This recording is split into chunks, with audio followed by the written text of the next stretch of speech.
নিজের বাবার কাছে 10 লাখ টাকা চাঁদা চাইলো আইনজীবী। আসলে এখানে ভুলটাকে এটা নিয়ে এত কথা বলার কি দরকার আছে? আমি তো দেখি না এই বিষয়টা নিয়ে কোনো কথা বলার দরকার আছে। যারা চাঁদা খায়, যারা চাঁদাবাজ, তাদের কাছে বাবা, চাচা, খালু, মামা, ফুপা এইগুলোর কোনো বেইল আছে? মানে যারা চাঁদা খাইতে পারে তারা কে বাপ, কে মামা, কে খালু, কে চাচা, তাদের কাছে এইগুলোর কোনো বেইল আছে? এইগুলোর কোনো মূল্য আছে? তাইলে এইটা নিয়ে তো কথা বলার কি দরকার আছে? এইটা নিয়ে নিউজ করার কি দরকার আছে? ওই জায়গায় বাবা না লেখা যে আইনজীবী 10 লক্ষ টাকা ঘুষ চাইছে এইটা লেখলেই যথেষ্ট। এই যে বাবা লেখার দরকার নাই। কারণ যারা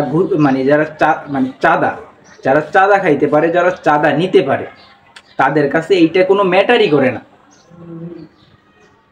না যে চাঁদা খাইবে, যার চাঁদা খাওয়ার অভ্যাস, সে বাপ চাচা খালু যদি দেখে তাইলে তো তার আর চাঁদা নেওয়াটা হইবে না, সে চাঁদা খাইতে পারবে না।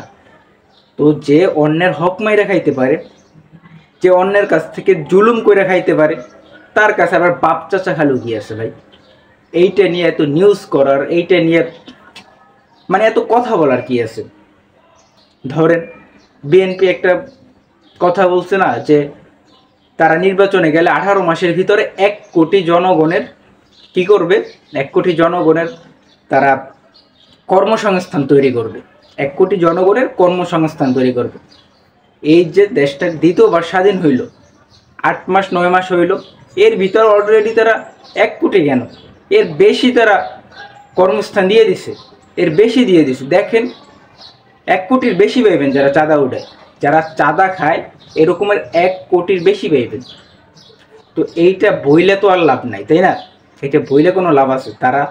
তারা সুযোগ পাইছে, বহুত দিন পর তারা সুযোগ পাইছে চাঁদা মাদা তোলার, টেম্পো স্ট্যান্ড দখল করার, তারা করতেছে। এই জায়গায় কে বাপ, কে খালু, কে চাচা, কে নানা, কে ফুপা, এইগুলো যদি দেখে তাইলে তো আর বিষয়টা জমলো না। তাইলে যে চাঁদা যে তুলবে কিনা, যেখানে যে চাঁদা তুলবে দেখবে বাপ চাচা খালু, তাইলে তো চাঁদা তোলাটা হইলো না। তাই এই যে নিউজটা করলো, নিউজটা আমি স্ক্রিনে দিয়ে দিব, এই যে নিউজটা করলো, এইগুলো করার কোনো দরকার নাই। এরা চাঁদা খাইবে, এরা যদি নিজের বাপ মা ভাই বোন চাঁদের কাছ থেকে ঠ্যায়ে সুর একটা ঠ্যাক সুর দিতে পারে, তাইলে এদের কাছে চাঁদা হাজির। তাই এই বাপ চাচা খালু, বাপের কাছ থেকে চাঁদা খাইছে, খালুর কাছ থেকে চাঁদা খাইছে, বাপের কাছ থেকে 10 লক্ষ টাকা চাঁদা দাবি করছে, এইগুলো নিয়ে এই নিউজ টিউজ করেন না। এই নিউজ করলে একদল অখুশি হয়, তাদের মনের ভিতরে জ্বালা পড়া শুরু করে দেয়, মিডিয়ার প্রতি তারা খেপে যায়। শুধু আপনারা যারা মিডিয়া আছেন, আপনাদের শত্রু বানানোর লাভ আছে? কোনো লাভ নেই। তারা চাঁদা খাইতে পারে, বাপ চাচা খালু যার কাছ থেকে ইচ্ছা তার কাছ থেকে খাইতে পারে। এইগুলো নিয়ে কথা বলার দরকার নাই, এইগুলো নিয়ে এই লাফালাফি করার দরকার নাই যে বাপের কাছ থেকে চাঁদা চাইছে, বাপের কাছ থেকে আইনজীবী চাঁদা চাইছে। ভাই চলেই তো চাঁদার উপরে, ওরা চলেই তো চাঁদার উপরে। এখানে বাপ চাচা খালু সাইডে দিলে হইবে? তাইলে পেট চলবে না। তাই এই সব নিয়ে নিউজ টিউজ করার দরকার নাই, আপনাদের শত্রু বানানোর দরকার নাই। তারা এখন প্রায় অর্ধেক ক্ষমতায়, তো কি না কি আবার করে ফেলায়। ভয় রাখেন, মনের ভিতরে ভয় রাখেন।